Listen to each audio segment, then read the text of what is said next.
Thank you, everybody. I will call this Surrey Police Board meeting to order. March 20th, 2025, here located at Surrey City Hall, the unceded ancestral traditional territory of the Coast Salish people, specifically the Semiahmoo Pitsiquan here in the city of Surrey. Thank you all for being here. To begin, I'd like to adopt agenda minutes from adoption of agenda, March 20th. All in favor? Opposed? Passed. Adoption of minutes for February 6th, 2025. All in favor? Opposed? Passed. Adoption of minutes for February 12th, 2025. Favor? Passed. With that, we'll move into presentations and delegations. There's one presentation this afternoon, SPS, Crisis Intervention and Prevention Unit, Chief Lipinski and Superintendent Maggot. I can pass the floor over. Thank you very much. Thanks very much, Mr. Chair, and good evening, everyone.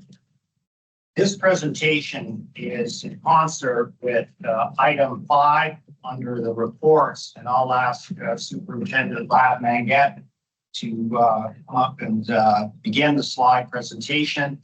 It's about our Crisis Intervention and Prevention Unit, a very, very important unit within the Surrey Police Service. And we've done some revisions as we evolve the unit after November 29th. And we're here today to present to you and invite your feedback. Yeah, thank you, everybody. I'm sure if you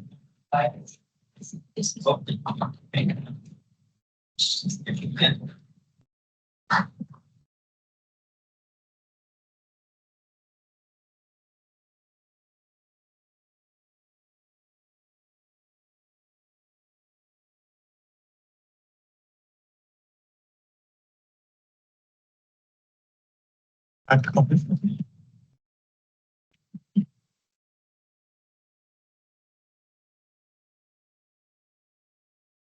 Are they oh, He's supposed to be.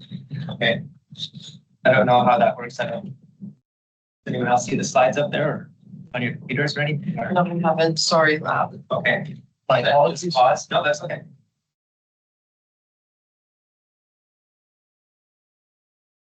There's nobody online. I was thinking of anybody online, but there's nobody online.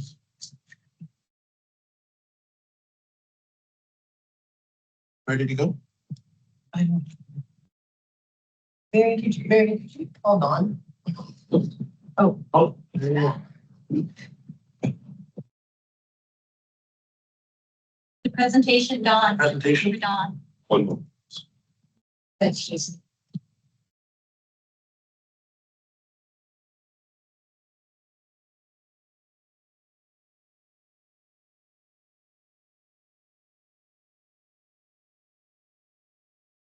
My first presentation to the board. And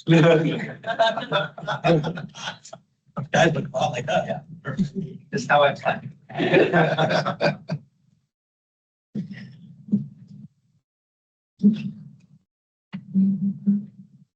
There we go. There we go. Okay, but thank you, everybody. My name is Lav Mangan. I'm a superintendent of the Community Policing Bureau. I oversee some of our community programs. One of them being Crisis Intervention and Prevention Unit. So I'll just provide a bit of a really high level overview of our program and some of the things that we do. Next slide, please. First, I just want to recognize that our work takes place on the ancestral, traditional, unceded territories of the Coast Salish peoples. That's the Whitlam, Kwantlen, Kikwa, and Tuwasset First Nations. Next slide. So this is really our core mandate for the crisis intervention and prevention. It's shifted a little bit, and I'll talk a little bit about that through the presentation, but really the core mandate is for the team to support frontline members in responding to individuals or situations where mental health crisis may be a factor. And I'll go into a little bit of the priorities and objectives. Next slide, please. So as I mentioned, supporting frontline members during calls for service where clients are experiencing a mental health crisis. This could be a call in progress, after the fact or during follow-up for calls. Proactively building connections with repeat clients and bridging situations with SPS frontline members. Our team tries to get to know and understand the individual these interact with repeatedly from a mental health standpoint in an effort to try and build a rapport or relationship with these individuals so that if our frontline members are called to an event where someone is experiencing a mental health crisis, perhaps that relationship will help de-escalate situations while that calls. Proactive engagement, proactively identifying clients who may be escalating in the community and collaborate with other partners and agencies to try to engage early. I'll talk about it a bit more in a minute, but our team sits on a couple different working groups where we try to identify individuals who may be escalating or at risk of police interaction due to mental health issues. And our team with our partners, we try to engage them as early as possible to address some of these potential issues and causes. Developing practical strategies, initiatives and working groups and tables that we have with our partner agencies that support the CIP mandate and frontline response. I encourage my teams regularly to engage different partners to identify new opportunities or solutions to issues that we are collectively experiencing. And then proactive community engagement with our public, our partners and clients to build awareness of the CIP program and to build relationships. We have been pretty active in the community, engaging different partners and agencies to discuss, educate them, and collect feedback on our program. Next slide, please. So CIP falls within our Community Policing Bureau and within our Community Programs section. It's a sergeant-led team. At end state, we will have 1 sergeant and 10 constables. The program runs 7 days a week. From 6 a.m. to 12:30 a.m. with a day shift and an afternoon shift. The afternoon shift pairs up with a Fraser Health nurse, which is referred to as our CAR 67. The CAR 67 nurse, who are from mental health and addiction services, are all psychiatric nurses. In this model, the Fraser Health nurse rides with an SPS crisis intervention and prevention officer on an afternoon shift, providing real-time support to police and clients during calls for service. This model provides some additional support and expertise at crisis-related calls. The CAR 67 is a partnership between SPS and the Fraser Health Authority. And our CAR 67 also, it supports citywide, so we also attend and support the RCMP in some of our other jurisdictions as well. Next slide, please. Our team focuses mainly on areas within the Mental Health Act, in addition to supporting frontline and various real-time crisis calls. These are typically the files that we try to engage in and manage fall within this act. Section 28 allows police to apprehend an individual if they're posing a risk to themselves or others and appears to be experiencing a mental health crisis. Typically, Section 28 assessments are conducted by frontline members when they arrive to a call. Our CIP members will try and attend these types of calls to provide additional support and guidance for our frontline members who may not have that type of training or as much training. Form 4 is a medical certificate for involuntary admission. And an involuntary admission is typically used to start or continue involuntary admissions and treatment for a person experiencing a severe or persistent mental health disorder. Who may not really appreciate their need for treatment. Form 4 would give CIP the authority to apprehend and safely transport the individual to a doctor or a designated facility. Form 9 and Form 10 are sort of intertwined. Form 9 is an application for a warrant for apprehension of a person with inherent mental health disorder for the purpose of examination. And Form 10 is the warrant of apprehension of a person with apparent mental disorder. The Form 10 is really just the result of the Form 9 application. This warrant provides the authority and requires CIP members to apprehend the individual, the said individual, and transport them safely to a designated facility. And a Form 10 is issued by a judge or justice of the peace. Another one that's not on there is Form 21. This is an order by a director, a doctor, or a designate to recall a patient if an involuntary patient leaves a facility or hospital without permission. These files would be typically dispatched to our CIP teams when available or dispatched to our front line. where our members will monitor and try to attend those files to provide that additional support. Next slide. So this is some of the foundational training that we provide to our CIP members. This is in addition to some of the mandatory trainings that our frontline members get. So anybody that's arriving to our crisis intervention team, they may have some of this training before they arrive to the section, but when they're in the section, our goal is to have them all trained up in these foundational trainings. I won't go through them all, but they're all very important. Next slide. And some of the key collaborations that our CIP is involved in is Street Smart is one of them. CIP members with bylaw enforcement look at housing and health society, provide daily connection to some of our homeless population. So every morning, 7 days a week, rain or shine, the team collectively is out in the community checking on this population to ensure they're doing okay, providing referrals to kitchens or health or shelters, along with our outreach support team. The team also makes referrals to our SMART program as well. So the SMART program, the Surrey Mobilization Resiliency Team, our CIP is a part of this multidisciplinary team of law enforcement, corrections, housing, health and social services. The SMART team meets regularly to identify individuals in situations requiring intervention, and the team collaborates to try to engage these individuals and come up with solutions. The Surrey Outreach Team. So our CIP hosts weekly meetings with the Surrey Outreach Team at our District 1 Wally office. In attendance are typically Surrey Bylaws, Community Corrections, Housing, Safe Point, Safe Sleep, Fraser Health, and other local nonprofits. The group shares information on incidences, trends, or individuals that partners are looking to identify, locate, and assist. And then, of course, we have various other partners that we collaborate or connect with on a regular basis. And I think there's about 15 to 20 different agencies that we engage. So next slide. And that's really a really high overview of our crisis intervention and prevention unit. Happy to take any questions or thoughts.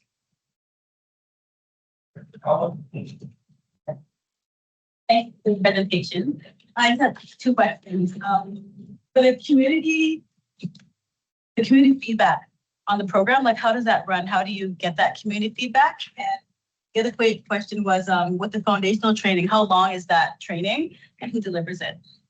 Yeah, so thank you for the question. So the first question really is we don't have a formal mechanism right now other than our general processes. But when we engage our partners and try to develop programs, we're always asking for ideas or thoughts on how we can evolve our programs. So those are common questions that we ask of our partners. We don't have a formal mechanism as of yet to collect feedback for our programs. So it's typically engaging with our partner agencies or with our folks that we engage with. And the training program is all on our CPKN network, which is our police knowledge network. So it's all online training, except for there's a couple of them that are in person, like our negotiator training is in person. That's quite an in-depth course. But most of them, they're online trainings, the scenario-based trainings that we do within our Castle training center. Generally speaking, in length, I mean, they could be from hours to the negotiator training could be a week long. And are there I can't remember. Are there culturally based trainings inside of that? Yes. Yeah. Well, within our mandatory training, we have our cultural awareness trainings and our circle of understanding trainings. And then, of course, there's different communities, the 2SLGBTQ plus communities. So circle of understanding is another one. And then in our mandatory trainings, we have cultural awareness and ability trainings as well. Just to follow up on that, in our discussions over the last couple of days with the various directors, what I'll do is for the April meeting, I'll bring a memo outlining exactly what our training is, and then open it up for questions, discussion. I'd like to hear. Thank you. I'm sorry. Director Allen already asked some questions. Oh, okay. Director Chima and Director Johnson. Yeah, thank you, Superintendent. I had a question. You said, I think it's led by a sergeant with 10 members. Is that something that you're working towards, or you're there already? And is that citywide or just in the areas that's SPS? Yeah, that would be our end state. So we're not there yet. But that would be our end state. Yeah, and it's a citywide service as well. Like our car 6-7 right now is citywide, but the individual constables that we have working with CIP are just District 1 and 3. And of course, our safety have their P1.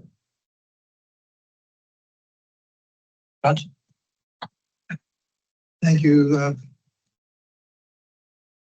In terms of coordination, I guess, with the RCMP, the chief went through the discussion of the coordination with the RCMP and so I was just wondering how that's working since they're operating in two separate districts or in terms of areas. Yeah, it's pretty clear for most part, like any of the calls that they get that might be mental health related, they're dispatched in those districts. We're dispatched in our districts.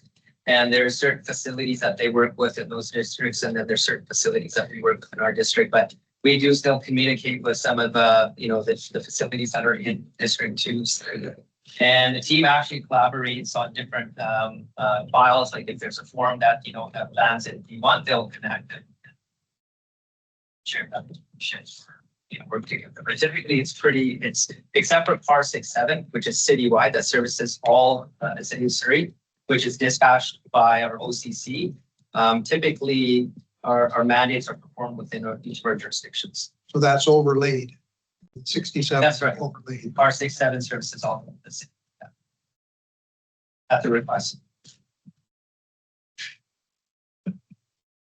Director Moore, then Director Scott.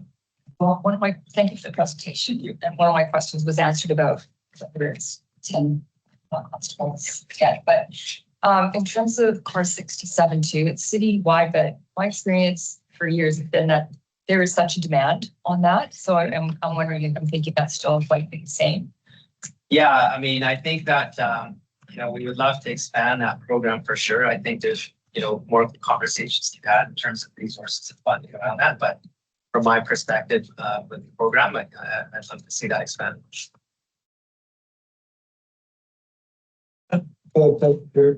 Thank you. This is an extension of a very successful program that's been ongoing in Surrey for many years. And my question actually is follow up on yours. I realize the shortfalls of resources here. And I would suggest perhaps an appetite of increasing that to 2 cars. But the problem, if I see it correctly, would be through resourcing through Fraser Health. Because we would like to see that. We would like to see that step up.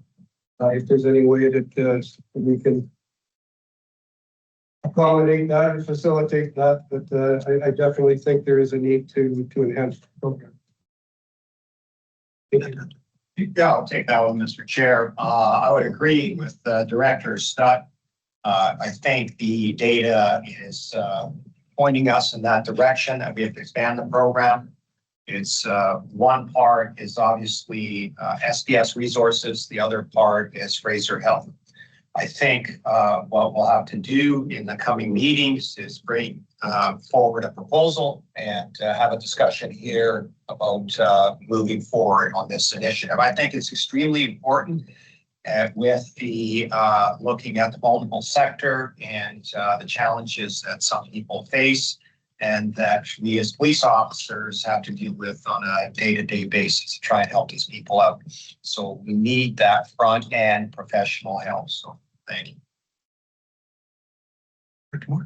I have one more.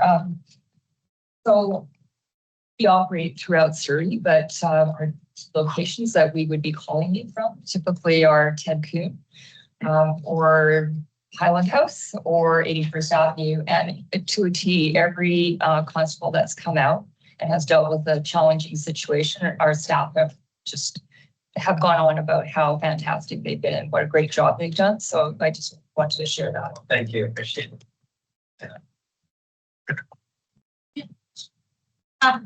In terms of like the online training that you're providing, is there follow-up to that training? Because to me, sitting there watching video. second part, to that question is, when you're working with local agencies on your Surrey outreach team, are you reaching out to the local agencies or have local agencies reached out to you with you? I can't speak to this on your second question. I can't speak to the specifics on how they're engaging. Like our team is out there daily, walking in the city center and talking to a lot of the agencies that we normally work with. So those conversations are happening all the time. There are working groups that have been established prior to us being here that we continued on, and we're looking at trying to improve some of those.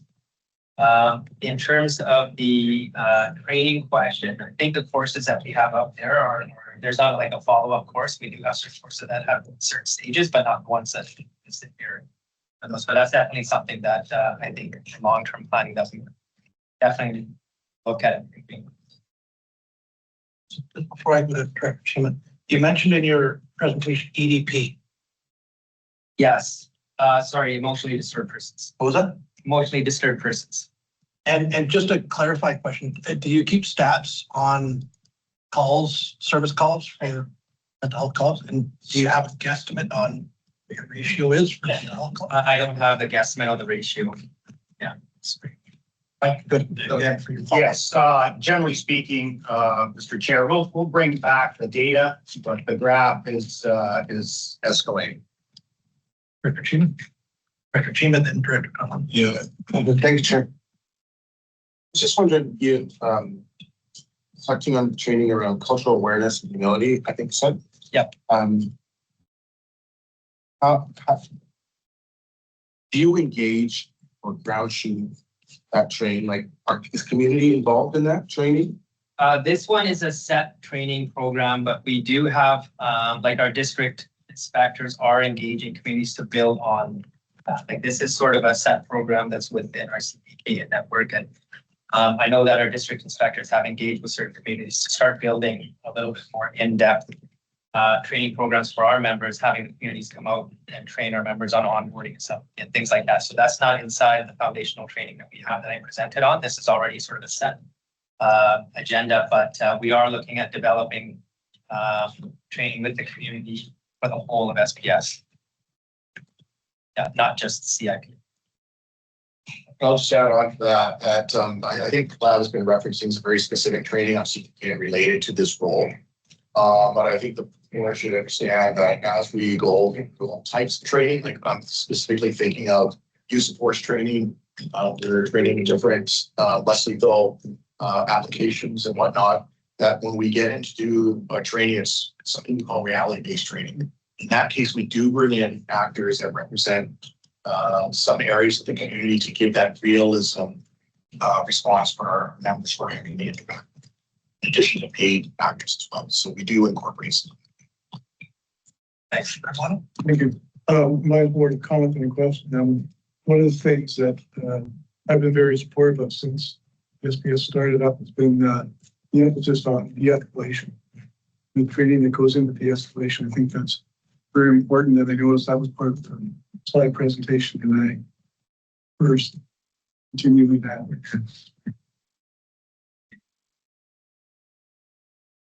One more questions or comment? One more second.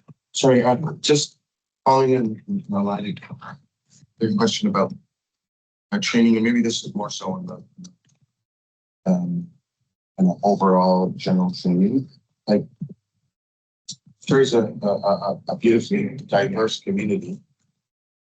We have strong faith-based groups that operate and engage across the area. How would we engage them in that cultural sensitivity?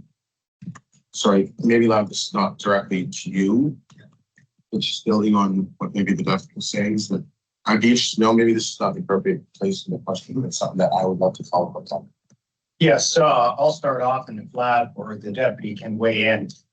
First of all, we have 28 different agencies represented. So we have people coming in from all across Canada. Got to get everybody on the same page. Not every police officer that comes here comes from a community that is very diverse.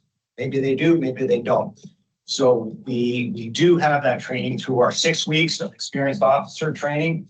And we look at expanding on that. We are at the present time looking to the community to do an assessment of how much time should be given to this and what additional gaps must be filled in that type of training. So really what we're doing now is a gap analysis of where we want to go. What I'd like to do is bring it all together, present it here, and the board can give direction pertaining to where we can fill in some gaps, or perhaps add more time or amend and evolve the program. So it's a bit of a work in progress, given that we're just brand new. Thank you very much for your presentation. Moving along, we have no delegation requests for today. Moving into D of our agenda, our reports, and I will turn that into hospital reports. And that back to you. Thanks. Thank you, Mr. Chair. Service or policy complaints. Item number 1 and 2, they're both the same complaint, just from 2 different complainants. This came from, well, actually to the front line as a result of some actions by one of our members. I'll ask Superintendent Manget to quickly go over the summary of the facts and then our investigation into the matter and then our conclusion. So, Lav, please. Sure. This situation created change of command. It was November 28th, SPS manager who was on duty conducted an assessment of the existing workload needs. And members available made a judgment call to move SPS resources from District 2 to District 1 during a shift due to low resources in D1 at the time and to address operational needs. The resources were moved back once the needs were no longer required. This was not an uncommon practice in Surrey to move resources between districts to address operational needs of priorities. Not agreeable at the time to this decision. However, no information to date has been provided to support the complaint that the STI matter.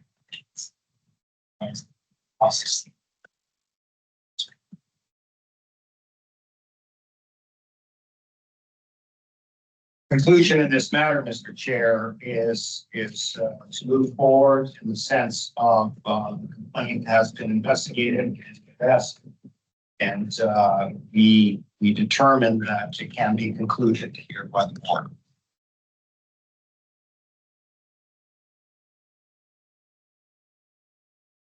Comment. Us to make a motion to include the service for policy complaints. OPCC file number 24. Do I need to read this whole thing? Okay. What's it? Second. All in favor? Thank you. Continuing on to 2. Same complaint, so you have to do another motion for second. Again, making a motion to include the service of policy complaint and complaint. 2. Motion for that.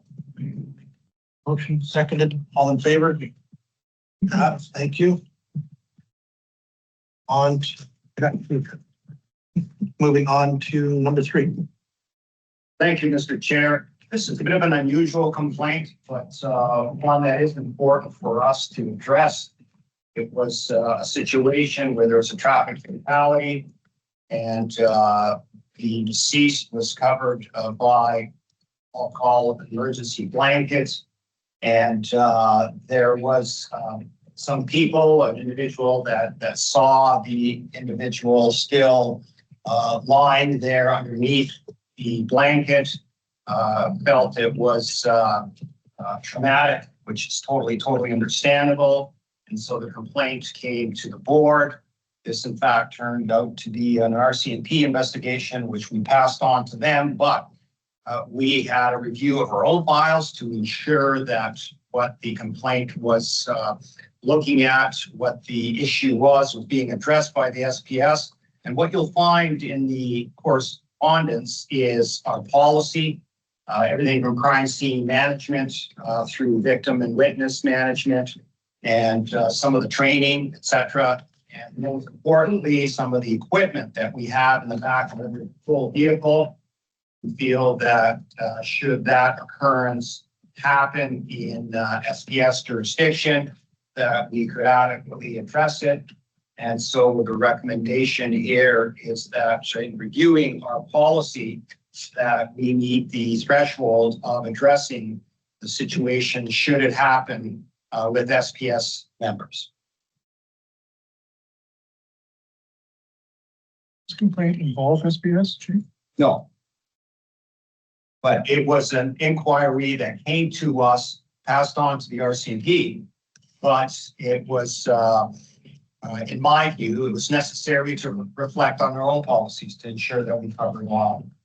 Do we have to include the service or policy complaint as for the recommendation doesn't relate to us? Correct. It's not really our complaint through the OPCC or the Police Act. So in effect, if you will, it's a bit of an information item.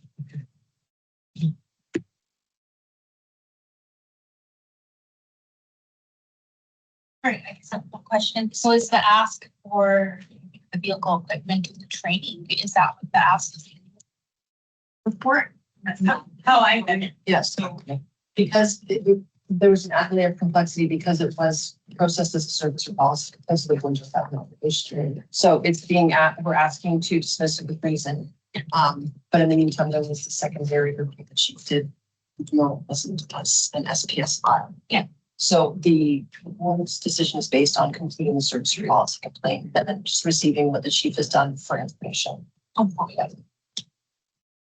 Sorry, it got a little confusing because it was. Yeah. Questions, comments? Need a motion to pass, to conclude. Service policy complete. All in favor? Pass, thank you. Moving on to 4. Chief Lipinski. Thank you, Mr. Chair.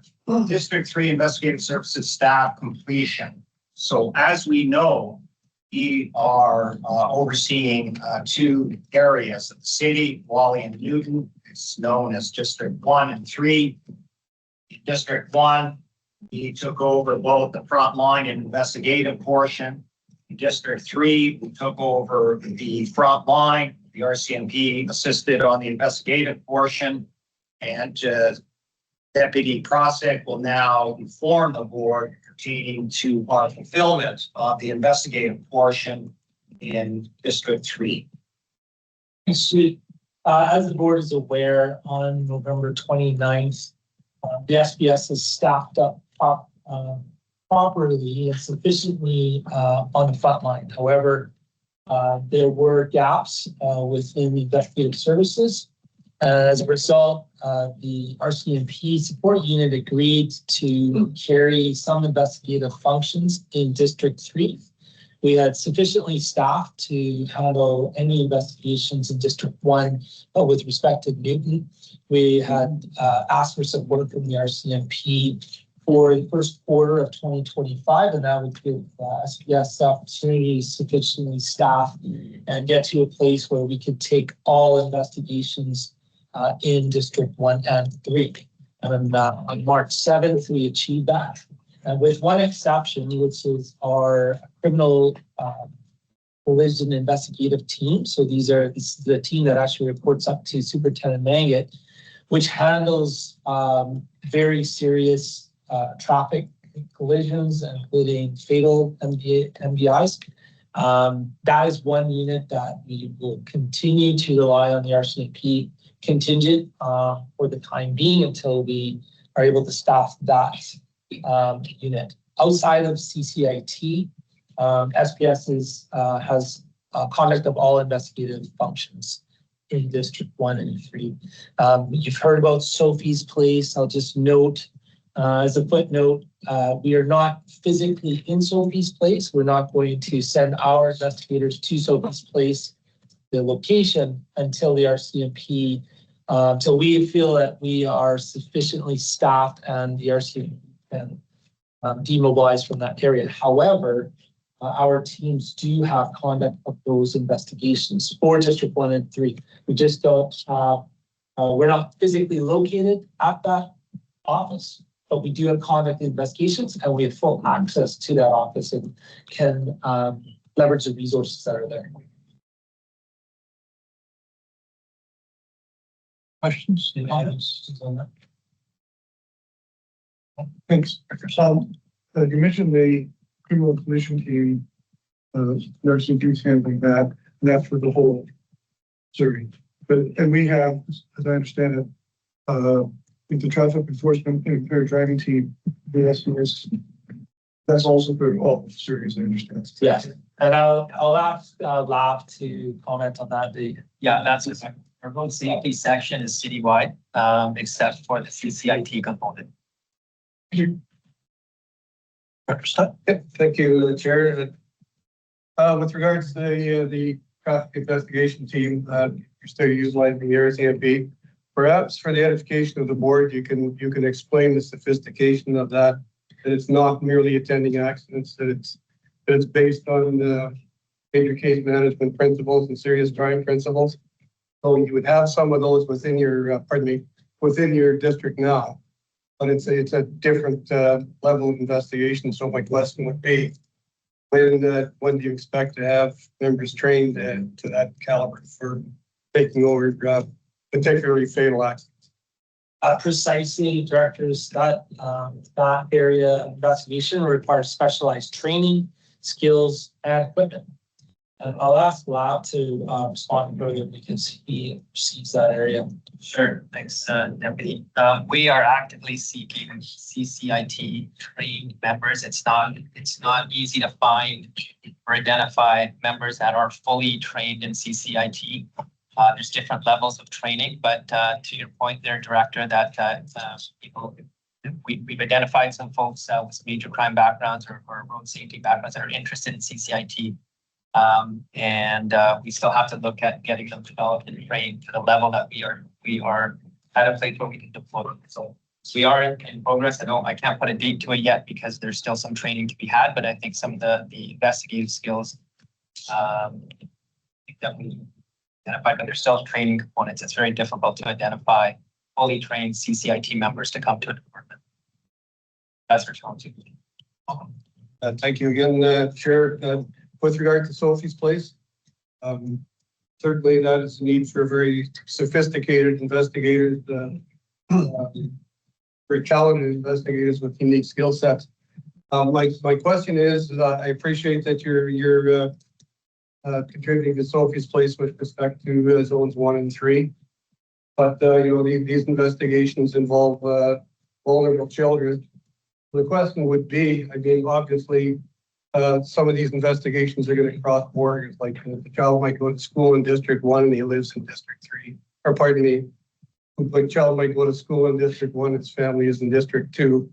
You get the gist. So how is that being mitigated? Would the SPS do it as District 1 or the RCMP do it as a District 2?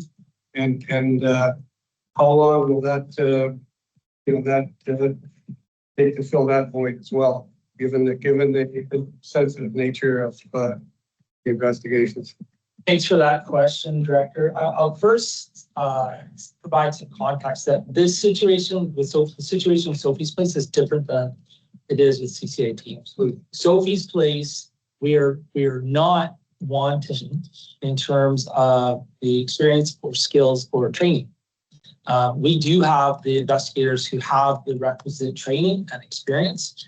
We just are not able to be located at Sophie's Place at this point in time. Part of that is as a result of our onboarding of investigators.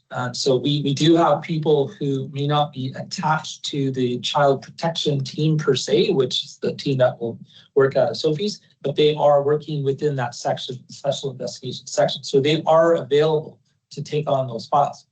The other part of it is this relates to the day one resourcing plan and the agreement between the RCMP and SPS. And one of the challenges that the SPS and the RCMP are trying to have tried to reconcile and work through is the reality that the RCMP and SPS cannot be co-located in one team or one location. And so the RCMP's, from the RCMP's perspective, if SPS was to move in there, that would be a blended unit, and that is not their preference. So what we're respecting that. And so what we're doing is we're still accessing the facility as required, but we're not going to move in at this point in time. And that will happen pursuant to the chief's decision, probably sometime later this year. But to answer the second part of your question with respect to kind of cross area or border per se, for lack of a better term, files, wherever the initial complaint came from, or which was whatever team, frontline team responded to the complaint, that's where that's the origin of the complaint, and we passed on to investigative teams as necessary in that area. So if it's a complaint that came through in District 1, even though there could be witnesses or parties to the offense, whatever, in another district, it's still SPS's file. We will liaise with our CMP counterparts to make sure that the investigation is properly investigated.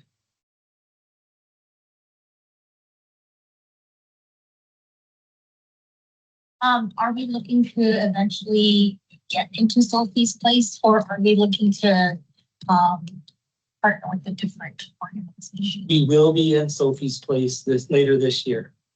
And I hope that shortly we will be able to provide an update on that. Thank you. We could make a motion to accept this report as information. Thank you. Moving on to number 5, again, from Kapinski.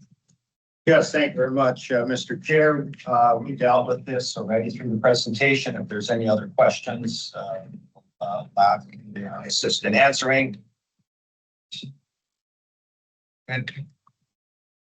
Any more comments or questions in regards to the presentation earlier? Good. We can receive that report. Motion to receive that report for information. In favor? Against? Thank you.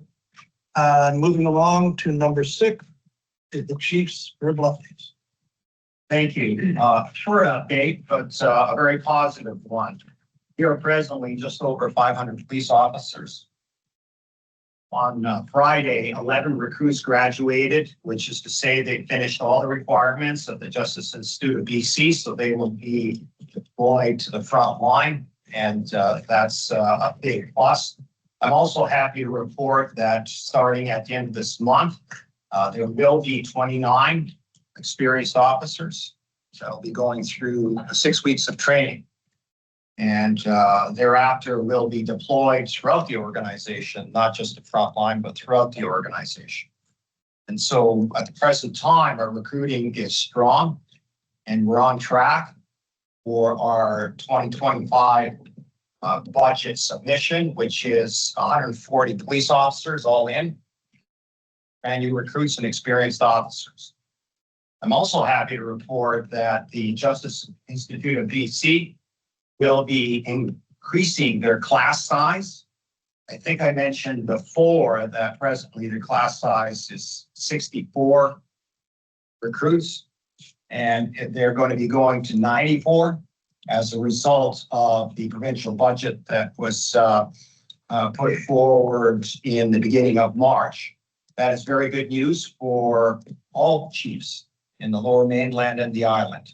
So we can hopefully have more seats at the JI, and therefore we can mobilize more quickly in 2025, but certainly 2026. Finally, I'll mention that we continue to liaise and work with the RCMP, and that's 3 levels. That's Ottawa RCMP E Division, And then the RCMP that work alongside of us, which is the Surrey Provincial Operational Support Unit, the province as well, and the city of Surrey.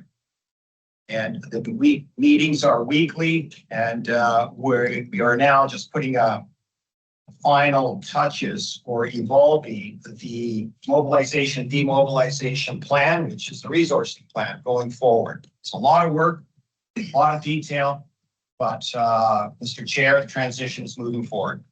Thanks. Questions or comments for the chief? Butler? So with the Justice Institute increase the class size, so we did ask MLA Gary Bay some questions on this as well. In terms of, I know you probably won't know this, but in terms of how are seats allocated between jurisdictions? Just curious. Yes, thank you for that question. Very good question. So right now, the way seats are allocated is on a pro rata basis, which is to say, the largest agency, which is Vancouver Police Department, gets the most seats. And they have a bit of a formula that way. We are number 2 because we're at 500. We have a greater need right now because we have 300 more police officers to go. But I look forward to submitting for the fall 22, perhaps 25, a request in that area of seats. And I think what I'd like to see is looking at 2026 to have the same number through 3 classes a year. And therefore, our numbers will start to increase very quickly. But let's keep in mind, it's 10 weeks out before they're actually a bona fide police officer. And does the institute have the instructors? Yes, that's why the budget that was tabled at the beginning of March by the provincial government, there was some additional funding that went to the JI to hire the extra instructors. The pro rata allocation, is that based on current police numbers or is it based on population of the city? Current police numbers, that's authorized strength, budget authorized strength.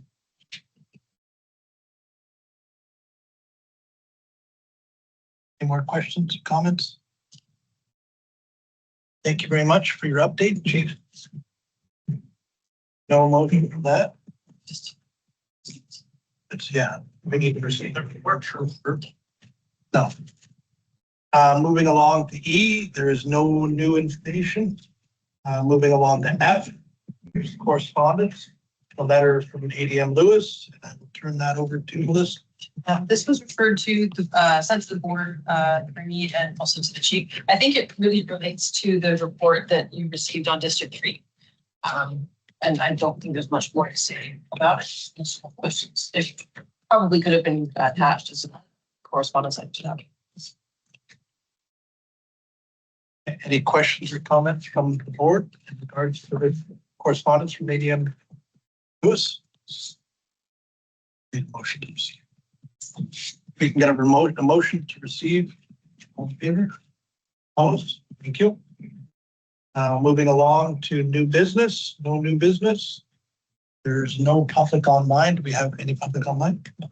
No public online, no public in person, no public Q&A. Our next meeting will be held back here in this space. Sorry, I don't mean to go backwards here. I realize no public online, but the public, excuse me, the public has access. They can. It's being live streamed and it also be posted to our website after. thank you. Yeah, all of our board meetings are posted or live streamed, so there is an option to be able to ask questions online too. Correct? No. I'm gonna say not right Okay. now, but I apologize. I don't know. I assume that it was. I know before different times we had. yes, we're still trying to work out the in person. Okay. And to the public, if there is a question that you wanted to ask, please email us. So we can go to our website, find that. I'm going to the best to answer that for you. Thank you. Our next meeting will be held here in City Hall in this office again, April 10th will be held by you because I could not be here.